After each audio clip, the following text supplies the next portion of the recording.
Thank you for joining us on the Discover a Better You show. We're your hosts, Coach Christina and Coach Mary. We cannot wait to discuss relationship topics with you. We also love to hear your feedback. I hope you enjoy this episode. Welcome to the Discover a Better You show.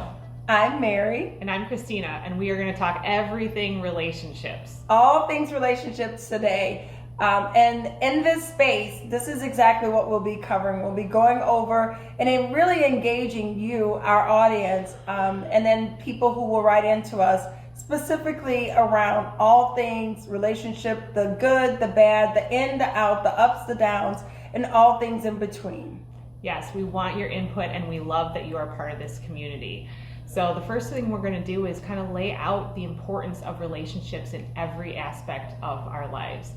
Mary, I know that you do a lot of coaching, and in your clientele, what are some of the things that you notice in relationships that really can impact the way somebody performs as, an individual that's a professional in the workplace that they might not even recognize is something to do with relationships? Excellent question, Christina. So one of the things that I noticed that is really very pronounced in the work environment specifically is there's this belief system that people come in with that they're bringing their credentials, they're coming in and they're being vetted based on, all of the experiences and the skill sets that they have. However, being mindful that those skill sets and those experiences haven't been vetted in that space specifically. So what I often find is that people are actually bringing their conditioning, meaning their biases. A lot of times they're bringing themselves, and there's no wrong or right in that, but they are bringing their conditioning, meaning all of the ways that they've been influenced by the environment, their expectations, all the ways that they want to either excel or either perform in that role. But what often gets missed are those huge blind spots that almost everyone forgets are blind spots until they're in the space attempting to practice their expertise. It's when they meet challenges, it's when those blind spots usually come into play. And what I'm specifically referring to is, again, navigating a workspace and you haven't yet acknowledged, owned, maybe passive aggressive behaviors. I'll take that one as an example. Right. And you're in that space and you're a leader and you want things to get done. You want those results. However, a passive aggressive behavior can be a very undermining, habitual thing to show up with. I mean, it's a behavior that you show up with that you don't often take into consideration. Well, how is that going to play out as a leader or someone who is commanding a space and trying to lead people to results? That's all great and fine when you're getting the results. What usually happens is it really trips that leader and the people that he's leading or she's leading up when it comes to absolutely like putting that into play and practice with your team. Yeah, and do you see that a lot of times they may believe that it's just the office space, it's the workspace, it's a problem there, and they don't see that this recurring behavior or this recurring trigger is something that they could self-reflect on and say, I got to own a little bit of that. Right, great point. And again, back to that blind spot. No, to answer the question, that's not something that leaders often see, or even employees or staff that are reporting into that leaders. As a matter of fact, it's a hard thing to see because, again, you're coming in, most people are coming in with their pride, they're coming in with their egos, ouch. Yeah. They're coming in with those things that tells them like, hey, I've been hired to do this job, of course I can do it. And there's no question as to whether or not people can do their jobs. Statistically, we know people can perform their jobs, it's just peopling. That usually is the problem when you go to interpersonal spaces, when you get into challenges, or when you try and collectively, partner with people to resolve a challenge or meet a deadline or meet a scope of expectation. That's when you see those blind spots come into play. And that's when you see where people really are challenged, and it's challenging to reflect when you're wanting to be right. I often coach leaders and staff alike, or their subordinates alike, to remember that what they really want to focus on is the person is not the problem. You're not the problem. I'm not the problem. The problem is the problem. And if you remember that the problem is the problem, then you can go farther in your solutions. But if you're making the person a problem, then your ego is involved and it becomes very challenging to resolve. Right. I totally agree with that, and I've seen it as well. And do you feel that when people are working in teams that it helps to work with all of the different conditioning, all of the different, habits and baggage that people bring to the workplace?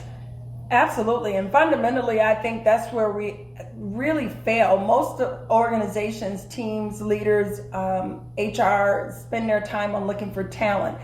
You can find the talent. The talent is there. And even when it's challenging to get the right fit talent, again, the talent is there. It's just developing people up to the standards or expectations or the role itself, or allowing them the space to grow into the role, or really just being mindful that the talent that you have before you is understanding, like, is this someone I want to work with? And having the right specifications in place to develop that talent. And a lot of leaders lack that, again, peopling skills, that understanding, that transformational, under that foundational piece of it to really develop people. And when you don't have that, it becomes very challenging to meet the demands of whatever the results, your key point indicators, your stakeholders, specifically your bottom lines. It becomes very challenging. And even when you do meet it, it can be completely unfulfilling because it feels like now you're just doing your job. And we know, again, statistically, that most people will say they're satisfied with their jobs, but they will leave that job if they feel they're going to be either developed or have an opportunity to grow exponentially in another role, especially if that growth entails some financial compensation that meets them as well. Right. And when you feel like after you've been working with them for a while and they begin to finally start, applying these things that you guys are working on together, what are some things that you notice that improving once they have a little bit of that accountability, once they have a little bit of that self-reflection, that you help them with that awareness? Yeah, great question.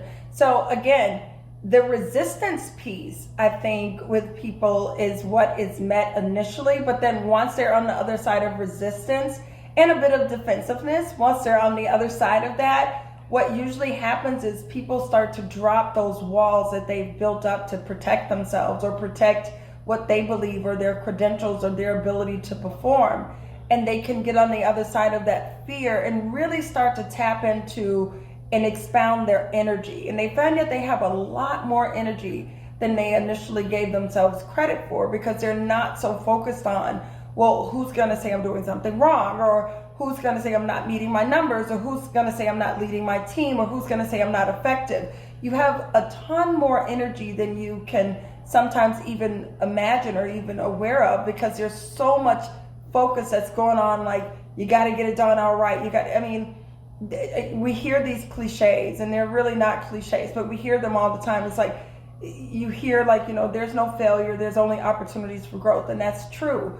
But when you're coming into a role, or when you're already established in a role, and I find this more often than not with leaders, when you've already decided, I'm an expert in my field or a subject matter expert in my field, and I absolutely know what I'm talking about, it becomes very challenging to really understand that doesn't mean your growth has stopped. That doesn't mean that you haven't met the measure of evolving, because I'll tell you, Christina, in this day and climate, what I see leaders facing is emotional intelligence.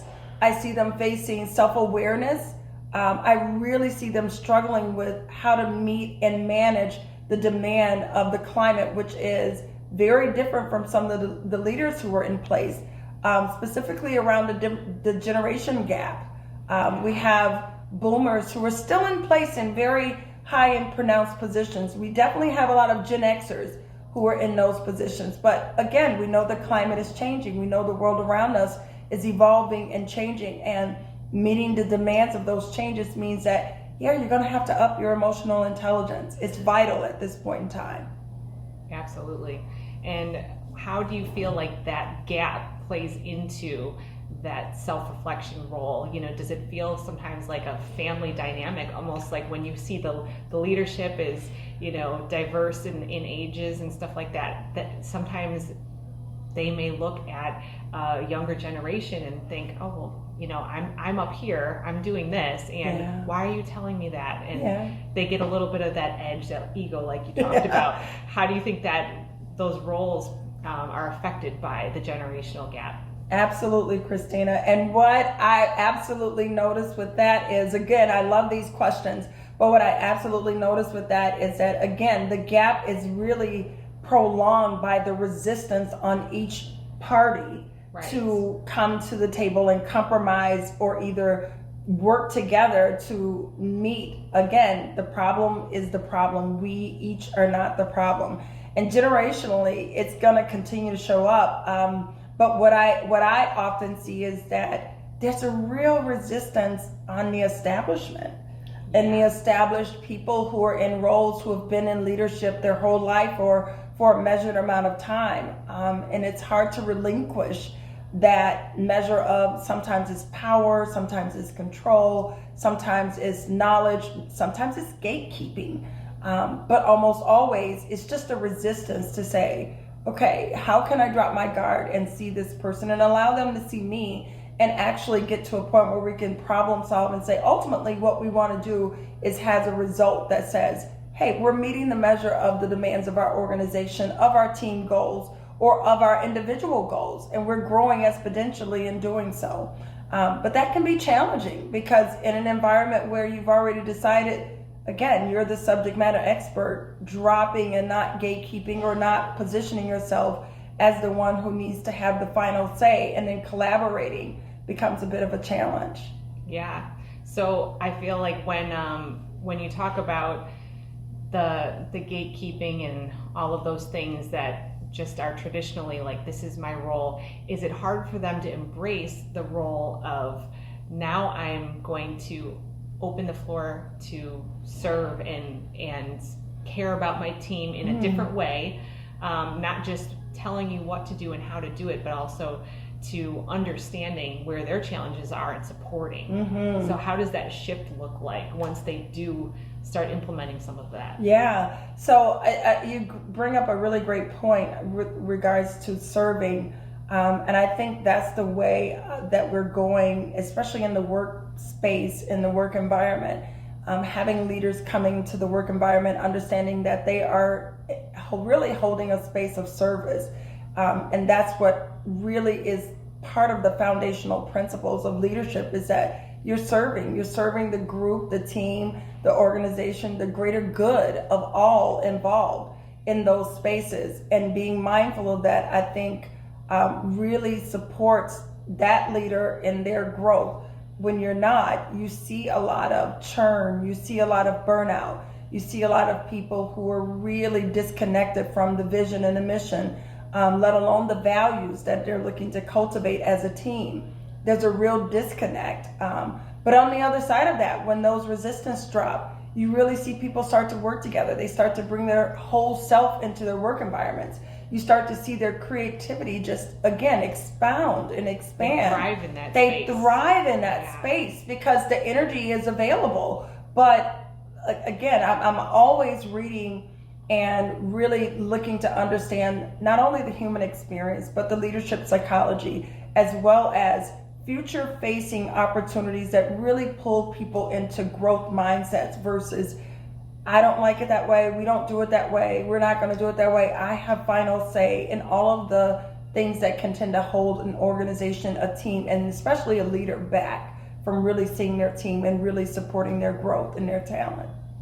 Yeah, that's beautiful. I love hearing the stories, because I know you and I have talked about different transformations you've seen when that unfolds. Yes. And they shift from what they thought leadership was and who they thought they were as a leader to what can I do to serve the better, for the better of everyone, really, under that company or in that team, that community. And that's a beautiful thing. It is. And just to elaborate on that a little bit, especially for the purpose and the audience that we're serving with women, I primarily work with a great deal of men who are in hierarchical positions, but it is almost always women who are reporting into men in these positions or roles. And there's the shift that you're referring to has real impact when we're talking about power over versus power with people. If we continue to maintain this power over, and not power with the people and power with the people that you're leading, then we really do see that breakdown and those biases come into play. And I've seen it not go very well because, you start to look for, why am I being addressed, treated, or even misunderstood in this way? And when you have the dynamic of, men who are in a hierarchical role over women who are reporting into them, those dynamics really break down, and that does come into play. So really being mindful that you're having to navigate spaces in ways that we've never had to navigate before, and we're having an awareness, and really I would almost say, like a come to life moment where we're really understanding as women, we have more power than we've ever understood. And I'm not speaking externally, I mean internally we have more power. But understanding that, and again, being mindful that you're bringing your whole self to work. Wherever you go, there you are. You're not leaving yourself behind anywhere. And we all know when we want to do a great job, we want to be mindful that doing that great job is going to require that we bring not only our whole selves, but that passion within our whole selves, that focus, that dedication, that resilience, that pull, that drive. And we're doing that with someone or reporting into someone who really gets that and not looks to push any of that down or dismiss any of that. It really does feel like support, and you can grow. Feels like a growth-oriented environment or a growth-oriented culture. Right. And the whole culture is going to change the whole dynamic, and not just that individual when they start changing, but it is that domino effect. It is. Especially when you're working with the whole team. Yeah. And I'm sure you've seen and heard stories of once that starts to happen, how do these people react when they then go home? How is that changing the home dynamic of that self-awareness and that shift in instead of I am doing this way, it's how can we do this better together? Exactly. And that has to transcend into a different family dynamic too, and a more positive one. Well, and that's where our expertise comes in, right? As coaches, we see this dynamic and this shift. And this is why, part of our position is we coach the whole person, because again, wherever you go, there you are. You're not going home and you're all of a sudden going to put on, and we know that people code switch and role switch, and it's like, well, I'm a dad, I'm a mom, or when I'm at home, I'm this, I'm that. But those core principles and values that you hold, you take those wherever you go. So if you're showing up with dedication, commitment, resilience at home, you're going to show up with that same thing at work. The only difference is that you're usually managing, working with, or having to navigate a ton more people, a ton more spaces, a ton more emails. Yes, exactly. You're having to manage things that you're not having to email your kids, but texting them can sometimes feel like, it's like, how do I get this across? Right. But I always say, there's a little bit of coach in all leaders if they really are looking to be effective leaders. There's a little bit of coach in all leaders. So essentially, those are, again, characteristics, skill sets that you're going to rely on no matter what environment you're in. That is very true. And could you tell us what you think maybe the top 3 most important focuses in a relationship are? Now, whether that be in the workplace or at home, what 3 things would contribute to a healthy relationship that people can easily start to at least implement? Absolutely. I love this question so much. And as you were asking that question, of course, the first thing that came top of mind was, it does not matter if you're in a work environment, it does not matter if you're in a leadership role. And we all know as parents, as adults, as women, especially in parenting, and as fathers, a key component, if you don't have it, it's going to reflect and have an impact. But if you do have it, it's going to have an impact, and you'll be able to see it as well. And that is emotional intelligence. I cannot underline. If I had a pen right now, I'd underline it 1,000 times. Highlighted. I would highlight it 1,000 times, because emotional intelligence is something that I deeply believe that we need to start teaching in our school environments, because kids are, their nervous systems are having to be regulated around problem solving, critical thinking, all the spaces that they're going to show up, and they're going to need those skill sets to really navigate the world around them. But emotional intelligence is a huge part of what I think really helps to not only sustain, but really help the growth and fostering of what a healthy relationship can look like when both partners, whether it's, again, in your work environment, in your home environment, emotional intelligence really helps to help us understand like where we can take accountability, where we can hold self-awareness, where we can hold ourselves accountable for where we need to really own what we're lacking or where we need growth. It really helps to foster that. So I would definitely say emotional intelligence is key. The next one I would say is critical thinking, because in critical thinking and problem solving, I think goes hand in hand. And for the reason that I think it does is because you meet problems at home if you're getting bogged down, whether it's either in victimization, whether it's in despair or frustrations or stress. If you're not able to regulate your emotions through emotional intelligence and then critically think through to problem solving and make, again, whatever the problem is, the problem and not the person, because we know that things can feel very personal. Absolutely. In the work environment and in a relationship, you can feel like there's a personal attack when someone is bringing something to your attention. But if you've established and rooted yourself in emotional intelligence, then that's not going to be something that you're going to take on and feel like it's personal. You're going to understand that your partner or your supervisor or your manager or your director or your boss is bringing something to you because they absolutely have a vested interest in your growth, and you won't feel attacked. So I would say that definitely that would be the second thing, that critical thinking, and then have that be, like supported by that problem solving. And then the third thing I would say I think is absolutely vitally important is absolutely going to be where you yourself can step into a space where you're owning a growth mindset. Now, of course, again, these are all supported by emotional intelligence and then that problem solving and critical thinking. I would say, that last part gets supported by really allowing you to look at any judgments that you're holding, any biases that you're holding.